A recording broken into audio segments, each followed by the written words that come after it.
So the best thing about this project is that it opens a possibility to actually enact real change. My work might help women and couples to actually have families.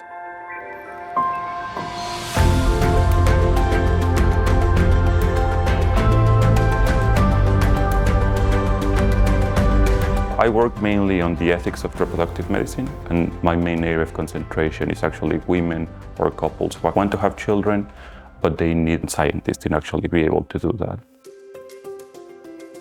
The policy challenge that I'm working on is uterus transplants. In Mexico, uterus transplants are not currently allowed by the law. The type of work that we have been doing with policymakers is to actually show them the ethics and the law together and actually why they should change it so that actually uterus transplants are now allowed in Mexico.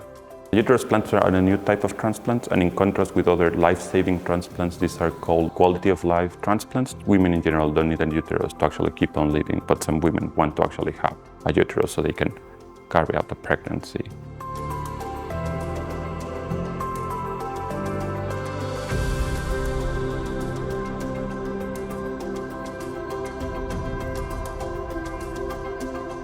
My relationship with the policymakers in Mexico came about because we got a first grant and we had a workshop on the ethics of uterus transplant.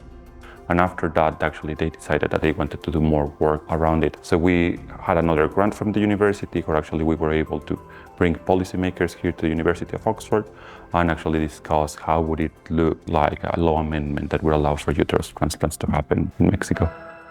Ha sido una gran experiencia el poder trabajar con investigadores académicos, porque esto ha permitido consolidar justo para poder generar, por supuesto, leyes adecuadas al contexto sociocultural mexicano, firmes, que al final del día tengan un beneficio y un alto impacto en la sociedad.